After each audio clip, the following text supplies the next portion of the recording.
service at the seminary last year, which was wonderful. A real Were you ordained at that service? Yeah, he was ordained. Yeah. So we were there. Yeah. We were there Praying for you. Yeah. So, I thought. so Kathy, introduce yourself. Oh, my name's Catherine Barsotti, and I. But hopefully you will interrupt me and we can also have some discussion. One of the best gifts for a living religious tradition is the gift of a new question. Let me say that again. One of the best gifts for a living religious tradition is the gift of a new question.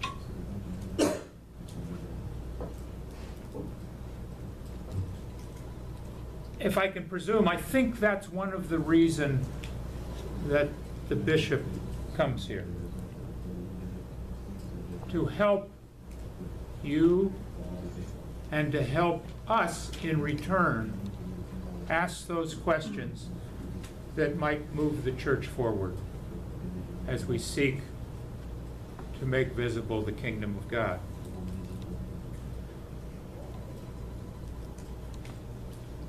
When I was in junior high, I was going to a wonderful Protestant church. It comes out of the Swedish pietistic tradition they brought to this country 100 years ago. And we had a wonderful youth program, and I would bring friends from school, and they would come once or twice, and they would either politely have excuses why they didn't want to come back, or they would simply say, I don't want to come, it's boring. And it was a good youth program. And I can remember asking the question as a 14-year-old, why is the gospel that is good news heard as bad news by most of my friends? And that's the question that's lived with me my whole life. It's my vocational question. I teach theology and culture here at Fuller to future ministers, psychologists, world church leaders, because I would like to at least try in small ways to begin to answer that question. When I was in high school, I was involved in a youth ministry called Young Life. They've actually been in touch with the bishop in the last year. They are doing some things now in Europe, have perhaps 10,000 staff with 80,000 with volunteers around the world. And their mottos are things like win the right to be heard, friendship evangelism. Their target group are those people who are outside the church and not interested in the church. And their goal is to show the love of Jesus to all youth. That was perhaps the first beginning of an answer to the question. Rather than assume those kids needed to come to the Christian turf, Christians needed to go to their turf, needed to go where they were, to go to football games and to befriend them. Go to their environment. Go to their environment. To their location. And you perhaps will hear more when Kara Powell, who teaches here in youth ministry, will come in an hour. When I was in university at Stanford, I took a course in theology and contemporary literature, in reading novels and plays. We read Camus, we read Sartre, we read Arthur Miller's Death of a Salesman. We We read All the King's Men, perhaps you've not heard of. We read a dozen plays and novels, and the Presbyterian minister would stand up in front and he would explain the novel, then explain the author's position using other novels and other works by that author. And then he would say, here's what I've learned from that. And here are questions I might ask.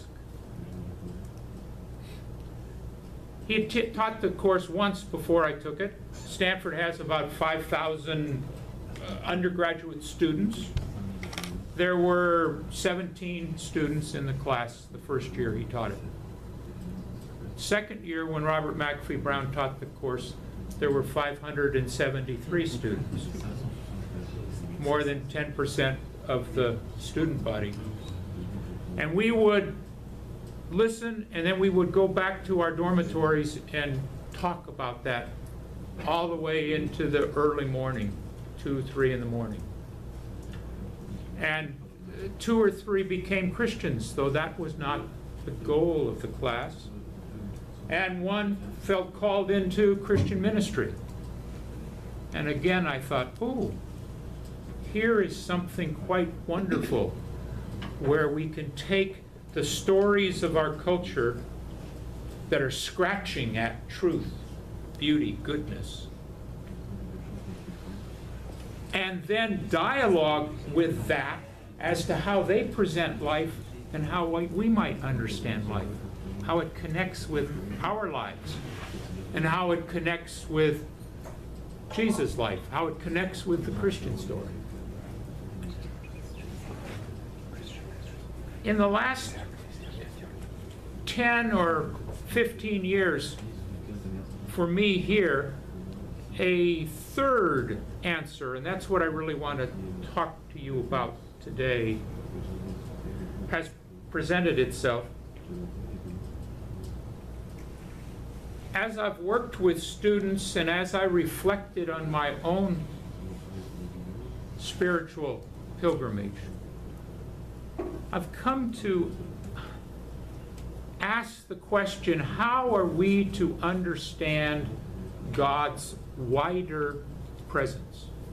Not how do we understand God through Scripture, not how do we understand God in the church, not how do we understand God as God has related with His people through the centuries, but how do we understand God who is God of the whole world and is present wherever truth, beauty, goodness is present?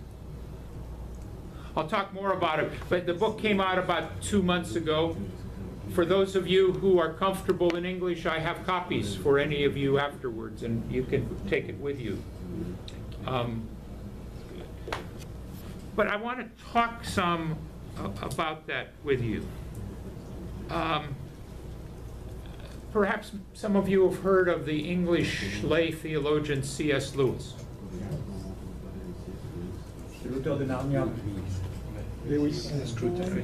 Screwtape Letters. Narnia. He said Narnia, yes. Well, why he wrote Narnia was because of experiences he had in his own life. His autobiography is entitled Surprised by Joy. And in that autobiography, he talks about these experiences of God's wider presence. When his mother read to him Beatrice Potter's Squirrel Nutkin, a children's book. When he smelled a currant bush, berries in the backyard. When he looked out his window at the hills and he said he experienced something called northernness. How would you translate northernness? A sense of other. There was a presence there of this mystery. He got the same thing when he heard Viking mythology about, you know, the Vikings. See, when he was in college, he read the Greek play Hippolytus. He talks about when one time he was listening to Wagner's music. And all of these, he said, were experiences in which he was surprised by joy. He said for a long time, he sought the joy. But then he realized it wasn't the joy he wanted, but it was what produced the joy. Can you follow me? It wasn't joy he wanted, that's just his response to something more basic, God's wider presence. And he said finally as an adult he realized those experiences had been an experience of God. He wasn't yet a Christian. He said it was a form of theism, but he could not deny that he had had an experience that was foundational, fundamental, life-shaping, that produced awe, that produced humility in him. And that led him then to say, if God has shown God's self to me in these natural ways, God must have revealed himself in some religion. And he studied the various religions and said, Christianity makes the most sense, and he gave his heart to Jesus. Interesting way into the faith. For me, and Kathy, can you, we're going to show a clip. And these are in French, which is nice. Oh, fantastic. And so this clip is of the movie Becket. Don't show it yet. Do you know the story of St. Thomas of Becket? Yeah. Everyone? You're not with Protestants, Rob. I understand. But so St. Thomas, if you remember, was the drinking buddy of King Henry. King Henry was a bad king. Tax, rape, war, pillage, do what he wants at the expense of his people. The only problem he had was the Archbishop of Canterbury, because the Archbishop reported to a different boss. Only for the Archbishop to die. And if you remember, or if you know in terms of the Anglican system, who appoints the Archbishop? The king. So the king said, I have a brilliant idea. I will appoint my drinking buddy, Thomas, as Archbishop. Then everything will be fine. Only for his drinking buddy to say, if God has appointed me Archbishop, I must obey God and not the king. And 6 months later, he was murdered on the steps of the cathedral. This is the movie. I saw it when I was 19 years old. Richard Burton, Peter O'Toole, was not made by Christians. Richard Burton is not the nicest man in the world. He also caroused and drank and married Elizabeth Taylor and so on and so forth. Let's watch the movie and then I will say more.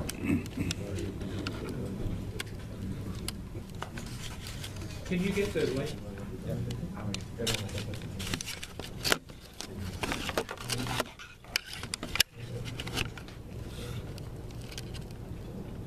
Is there sound? No. No. Ouais. On a été dit votre présence ici est volontaire. Si l'un d'entre vous fait des réserves, il peut encore se retirer. Merci de votre assistance.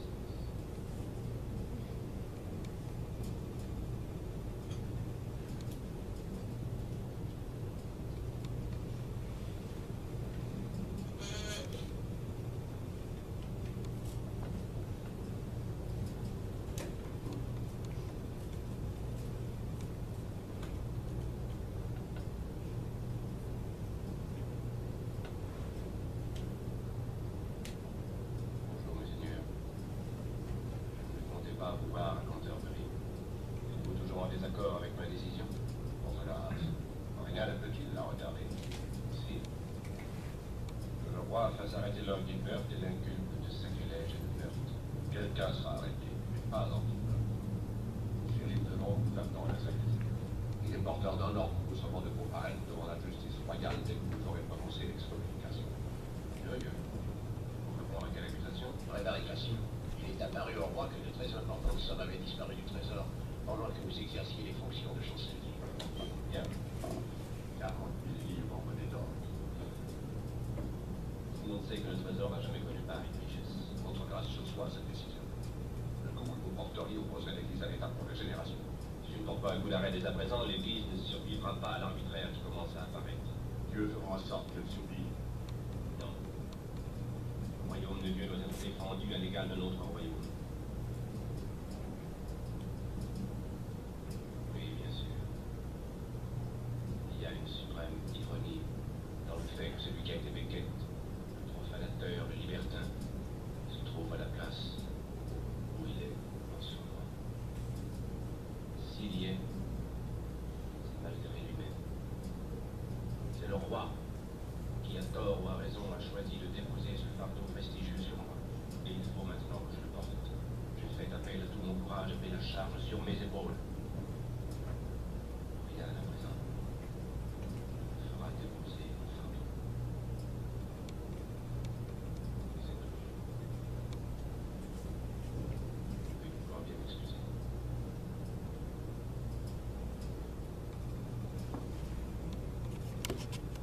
It's not my wife, it's whatever we were. It was also recorded for a small. Yeah. But hopefully you get a sense of the movie. I was, at that time, a freshman in college. My young life leader had said to me, "You have some leadership gifts. Have you thought about becoming a minister? Maybe being a young life leader." My youth counselor at my church met with me every week and was praying with me and would pray and ask me to pray, saying, "God, I'm open to doing whatever you would have me do. Lead me as to what that would be." It's pretty difficult to pray that prayer for a year and a half with someone that you trust and not mean it. But my dad was a structural engineer. He didn't do the architecture on this building, it's ugly, but he did the engineering on this. And he maybe did 30,000 buildings in Los Angeles, sports arena and the convention center and so on. I thought I was going to be a structural engineer, design how buildings stand. I liked that. I was better in mathematics.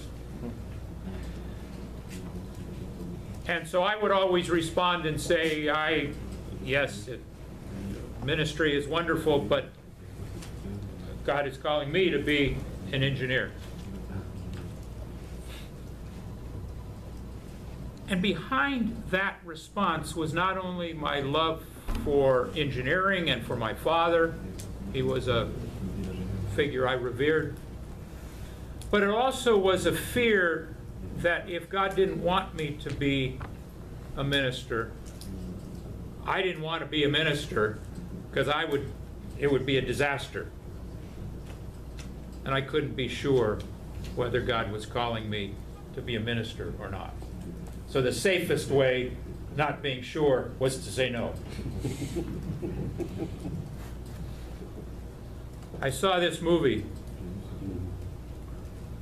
in which Thomas, the drinking buddy, is anything but holy. My problem was my youth leaders had been models of what Christian leadership is. They were holy men as far as I was concerned. If we had time, I could tell you many stories. I wasn't. Wasn't a bad person, but I didn't feel myself holy. I saw the movie and I heard God say to me as Richard Burton was speaking, "You don't have to be holy, Rob, only obedient, and I will help make you holy." The next morning I went into the university and signed in to a major in history so I could learn how to read and write so I could be a minister. I didn't hear God in church. I heard God at a movie theater while I was looking at two people who really have had checkered lives, Peter O'Toole and Richard Burton. But God spoke through that story to me. It's that experience that I'm investigating or thinking about, and I'm thinking about it might have relevance for some of you in your ministries. I've been having students in my theology and film classes because given what happened to me both watching the movie and in that literature class, when I tried to work on my vocation, rather than study theology and culture by studying the social sciences, I said I will study theology and culture by studying the arts. And in particular, I want to ask the question, how does the culture's stories interact with my story, our personal stories, and with God's story? Did you hear the conversation? That any good story is scratching at life, and therefore is inviting you to put that into conversation with your life and with God's understanding of life. And it's that conversation that I've tried to help students with. So for the last 5 years, I've asked some of my students, many of my students, to write 3-page reflections on the movie that was most spiritually significant to them in their lives. I don't tell them what it is. I don't even define what spiritually significant means. I want them. But if they were to pick one movie that has spiritually shaped them, what would it be and why? Now I have 200 or 300 of those testimonies, and they are inspiring. They are wonderful to read. And that any number of them are very clear that they met God at the movie. Give one example, and then I want to keep going, and we have some time to talk. Carol, she was a student of mine perhaps 4 years ago in the psychology program here. In her mid-30s, she said 10 years before, she had been in her house up in near the mountains here in Pasadena, and someone had broken into her house, had robbed her, raped her, hit her with her pistol, shot her, dragged her out in a field, and left her for dead.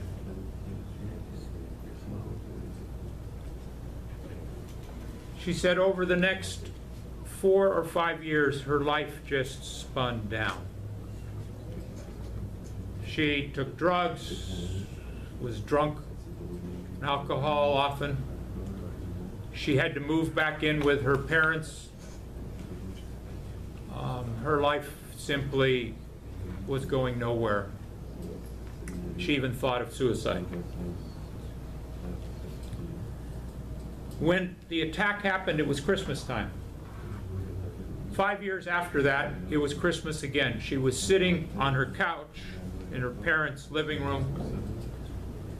And in the United States at Christmas, an old classic movie, It's a Wonderful Life, is shown multiple times. Jimmy Stewart. Has any of you seen that movie? Probably not. But it's shown. She had never seen the movie. Frank Capra? Frank Capra. Yes. Exactly. La vie est belle. La vie est belle. The movie tells the story of this man who stays in a small town to help his father's business. And life passes him by. And his colleagues, those his age, have gone to the big city and accomplished something. And he thinks he has accomplished nothing. And he is more and more depressed, and his life is meaningless. Until an angel by the name of Clarence meets him and walks with him along the riverbed. And Clarence the angel starts talking about his life, all the little things that he's done to make life better for others. And it changes him when he realizes that even though he's not a bishop, he still has had a meaningful life. He's helped these people in these small ways. And she said that when I saw that movie, I heard God speak to me, saying, you also have helped any number of people in little ways. And she said, I realized I could do that. It was the first spark of hope she had had in 5 years. And 5 years later, she was sitting in a seminary class studying a PhD in psychology and Christianity to try to help others who had been hurt. That's the experience. Now, I can't speak of France. I wish I could. But in England, as we move into postmodernity, 70% or more of the English population talk about having such an experience. 70. Not just with film. Not with film. It could be an experience looking at a sunset. It could be an experience of the death of a friend. It could be the experience of the birth of a child. It could be the experience in art. It could be the experience of taking a shower. That somehow God, Spirit, chooses to break into life in such a way that life takes on new meaning. In the United States, Robert Wuthnow, the sociologist at Princeton, has done similar studies, and it seems also to be close to 70%. And both the people talking about that, in England, the man's name is Hay, H-A-Y, they're convinced it probably is everyone if you knew the questions to ask and if you were willing to listen. During modernity, we were taught that those things don't matter. So we were anesthetized. You know that word? We were, what's the word? Anesthesiated. We were anesthetized from reflecting on or realizing what God was doing in our lives. But since, at least in the United States, since the early 90s, mid-90s, spirituality is in. Church, no. Spirituality, yes. You understand? Mm-hmm. I don't know if that's true in France, but that's true in England, that's true in the United States. So where 25 years ago people were taught that's just subjective, those are not real experiences. Today, people are willing to listen to those experiences. People want to hear those experiences. Now, I'll come back to it, but so you know where I'm going. I've come to the conclusion that because Christians have not valued those experiences, they have cut themselves off from the opportunity to evangelize those outside the church. Can I say that in a different way? Do you hear me? Because we have said we know Jesus. Why do we need those experiences? They're not clear. Protestant theologians sometimes call them a trace or an echo. They're not enough to matter. But people who have those experiences say they're foundational, say they're transformative. They can remember them 20 years later. You don't need too many of those experiences in life. I can remember that movie 40 years later, you know, almost 50 years later. That's clear. So that because we don't listen to the stories of others, they don't want to listen to our story. Or that's my thesis.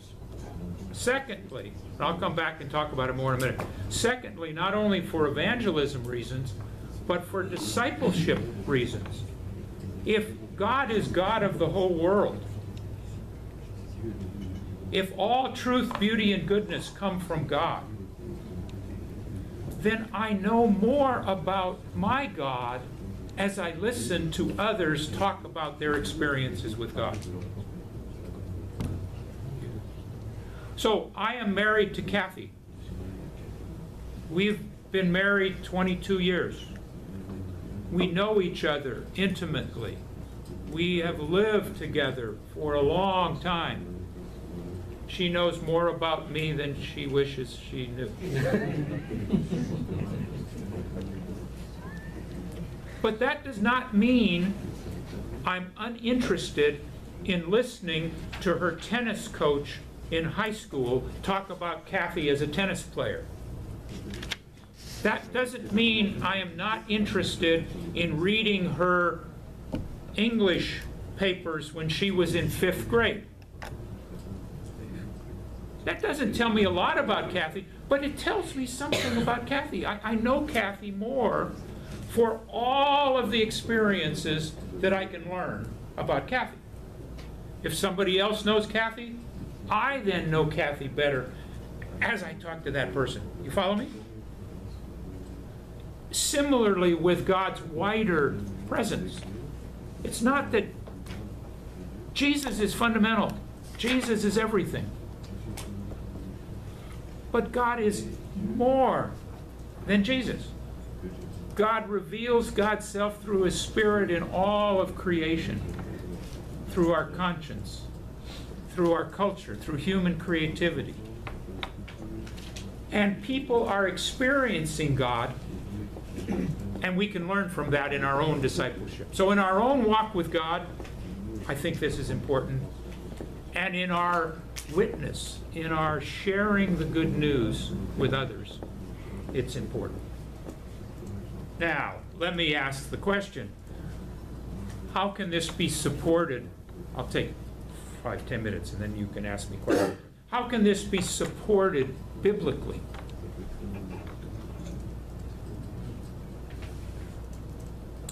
I'm part of the evangelical church in America, worldwide. One of the things we say, along with you, is the Bible is our authority. We've not asked the Bible this question very often. You can only find 4 or 5 books in English over the last 60 years that talk about this. No one has thought it important. But let me ask you, the lay people cannot. We want the professionals here, the priests.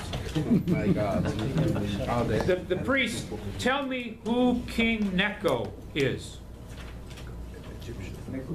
Necho. N-E-C-O. You know? How many think they know who Necho is? We have one man, he's right. Anyway, what do you do? Do you read the Bible? Try to. It's an Egyptian. Yeah. I'm sorry. My students don't know either. And when I go in and ask people, has anybody ever preached a sermon on King Necho? No, never. Next time. So he's an Egyptian. What do we know about King Necho? He fought. He fought. Okay, this man is very good. Who did he fight? But I don't remember if he won or if he lose. Okay, we'll try again. Who is King Josiah? How do you say that in the... Judah king. Judah king. Josiah. Josiah. Josias. Yeah. Okay, and is he a good king or a bad king? Good. Good. Is he a good king or a very good king? Good. No, very good. No, he's very good. Very good. Remember Josiah as a little boy? Yeah. He has the temple cleaned. And in the process of cleaning the temple, he discovers the law. And he has the law then read every year to everyone. Remember? Yes. He reinstitutes Passover. So there's a ritual to remember the grace of God in their lives. He consults the prophet Hannah. For 35 years, he is a man of God. All his life, he is a man of God. He's not David maybe, but he's one of the best of the kings. Yes. When he dies, Jeremiah sings a lament in his honor. Okay? But in Chronicles, not in Kings, but in Chronicles, what is that? Okay. And remember, Chronicles is told after the destruction of the temple, and the purpose is to help them understand their worship, how they can be the people of God. This ragtag group of people come back from captivity. How can we be the people of God? So this history is retold from the vantage point of you need to read the law, you need to do Passover. So Josiah becomes a key figure in that. But in Chronicles, there are 2 paragraphs added in which Josiah meets King Necho. Kathy, can you give me the Bible? Please. Thank you. So Necho comes to Josiah, and Necho says, God, Elohim, 2 Chronicles 35. God has told me to tell you to let me through. I'm going to Iraq, to Assyria, to fight at Carchemish. I have no problem with you. And I'll read you what the text says in a minute, but clearly what's going on is that King Josiah says, who are you to tell me what God is saying? You worship a foreign god? It's idolatry? I know Yahweh. I know God by name. And so Josiah goes out and fights against King Necho. And what the text says is that Necho's archers shot Josiah in the chest and killed him. Now let me read you the text.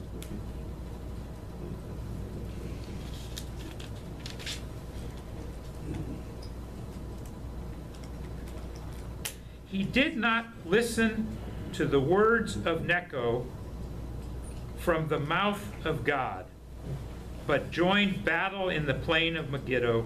The archer shot King Josiah. There he died.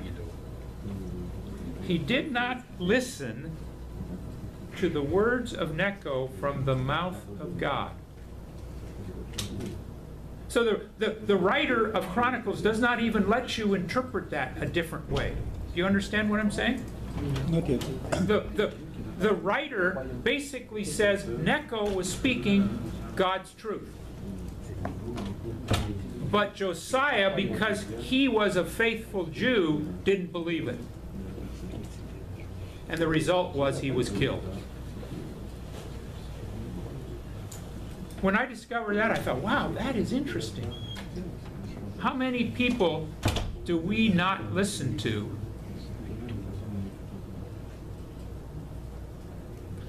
Because they're idolaters. I'm talking about God's presence. Do you hear the difference between the two? We're not talking about, is this an alternate way to get to heaven or to know God fully? No, we know God fully in Jesus. But does God reveal God's self outside the church in ways that people experience God and can even talk about it? And the answer from King Necho would seem to be yes. So could God put his words in the mouth of an Egyptian king?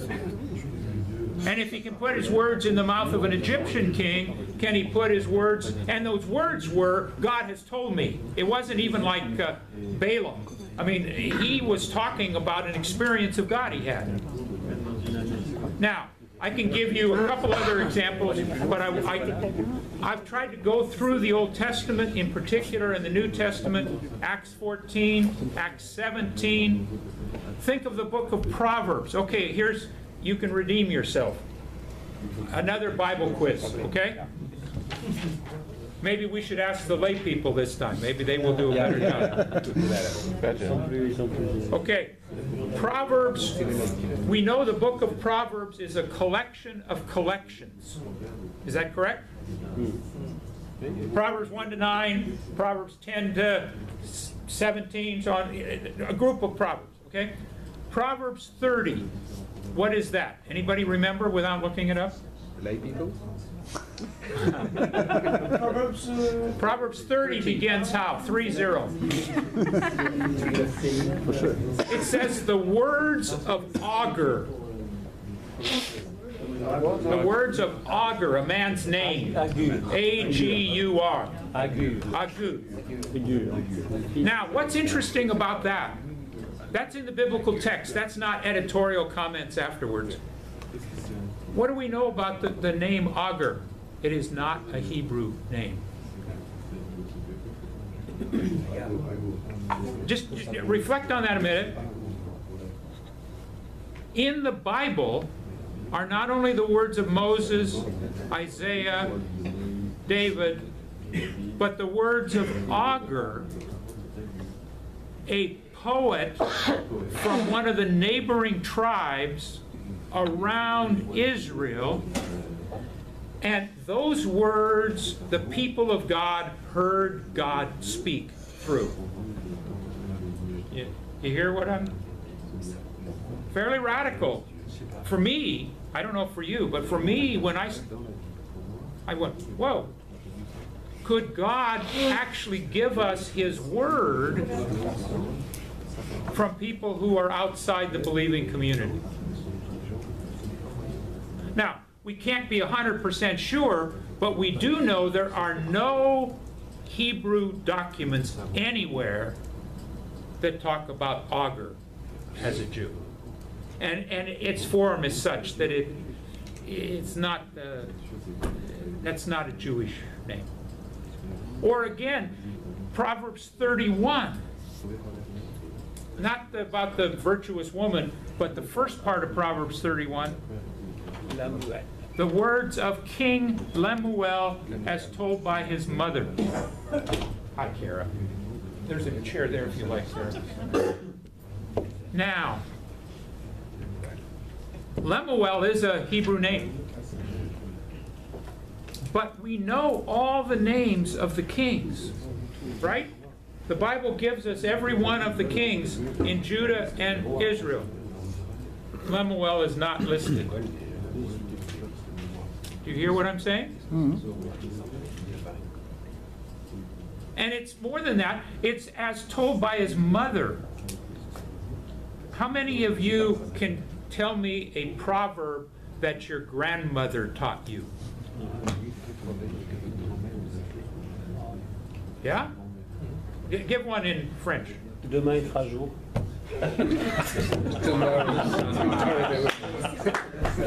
You had another one? Yeah, did you have one? Yeah, please. My grandmother always said that. Do it in French. In French, you want? Sure. Ah, les cimetières sont remplis de personnes indispensables. Anybody else? But it's just common. Where do we get our wisdom? From out of our families. They're passed down from generations. And so here we have in the Bible the wisdom of women, again, from outside of the community of faith, that the community of faith heard God speak through and included in His holy word. When I heard that, I went, wow, that's not what I thought about when I thought about the Bible.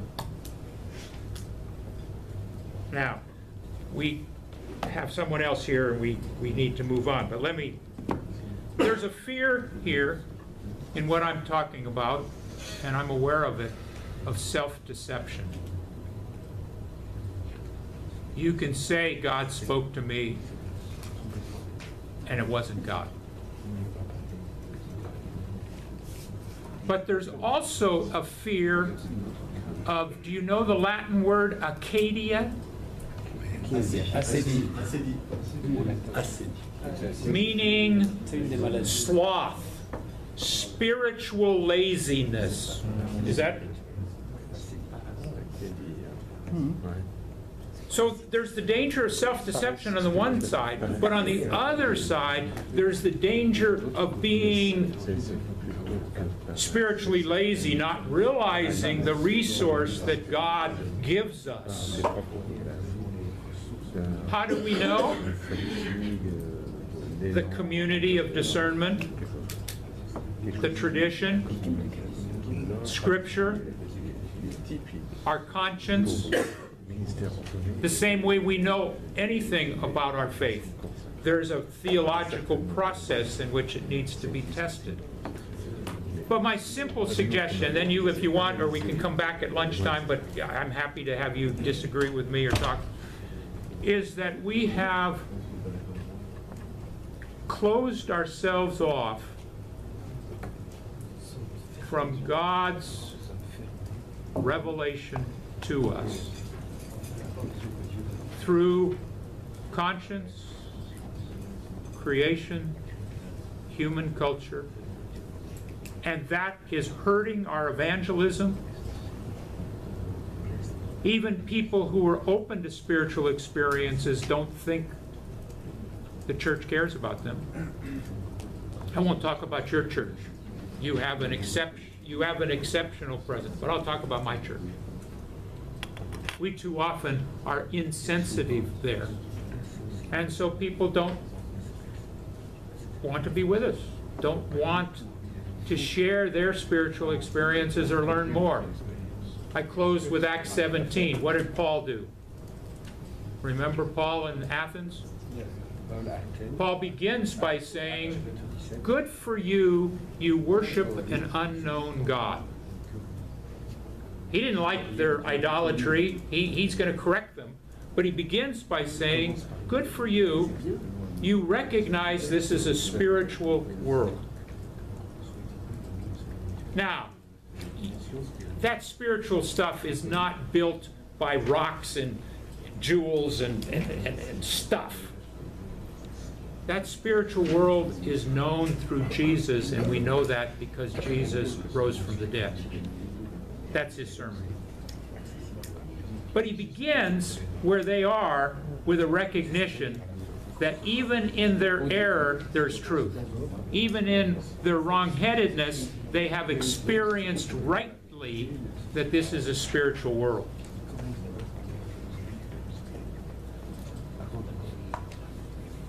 Okay? Now, we can come back, but questions, I've just been going. Comments? The experience of Francesco d'Assisi, no? Francis at Assisi? Yes. Yes? That through nature. Please. I understand the point. How do you translate it into pastoral theology, for example, or can you talk about experiences that you're aware of that are using precisely this? Yes. My wife and I have had a film group for 18 years in which we invite our neighbors. People will open up and even disagree easily about a movie when they won't do that about something else. And so when we show a movie that is a good story that scratches at truth, when somebody has died in the movie, then around our dinner table when we're talking afterwards, we can get 12 people around the table, we have 12 people, they might talk about the death of their father and what that meant. And then that opens to whether there's something more. And it just invites a conversation that goes deep. We've found that to be a quite exciting way. But you can do any number of such things using the arts. I think that here is a fundamental entry point with your discussion with those of other faiths, with Muslims. What? With Muslims, with Buddhists. What is it? A A discussion through the arts, but also there it could be simply a discussion of tell me how you've encountered God. And being willing to listen to their story. And as they tell their story, you can tell your story. So in terms of friendship evangelism, it needs a context, it needs sensitivity, but it seems pretty straightforward in my opinion. If we walk in our neighborhood and knock on the doors and ask, would you like to come to a Bible study at our house? Probably 90% of the doors will slam in our face. But when I walked around the neighborhood and said, would you like to come to a movie group? We'll watch a movie and we'll eat a meal together and we'll discuss it afterwards. Everybody said yes. And we have a waiting list of people who, in case someone can't come, they can come in their place. Because it's non-threatening, everyone has seen movies, everyone likes to talk about movies, and we have had numerous people come to that group where conversations just began. I would say another is that as we become sensitive, as Francis was, of God's presence in all of life, we grow in our own relationship with God through Jesus Christ. And that we become sensitive to then sharing that with others. We'll come back to this, okay? And why don't we take 5 minutes, just stretch. Say where the bathrooms are. Their bathrooms. Their own personal experience. In the United States, you probably have heard about Ferguson, Missouri, where a young black man was killed by a police officer. And this is repeated in other cities in our country. And it is tragic and unjust. And sometimes all we can do is cry out to God. In the same way, you have experienced things in France in the last days that have been tragic. And we have joined you in prayer. And there is a Jewish rabbi in Northern California that I'm acquainted with, and he has written a poem, a lament, just reflecting on what happened in Paris and how that impacts himself. So I want us to join in reading this lament, if we can pass these around. It's in English, sorry, but he wrote it in English. And what I would like you to do, Rob will help lead, as long as you can get near one of these copies, everyone can participate.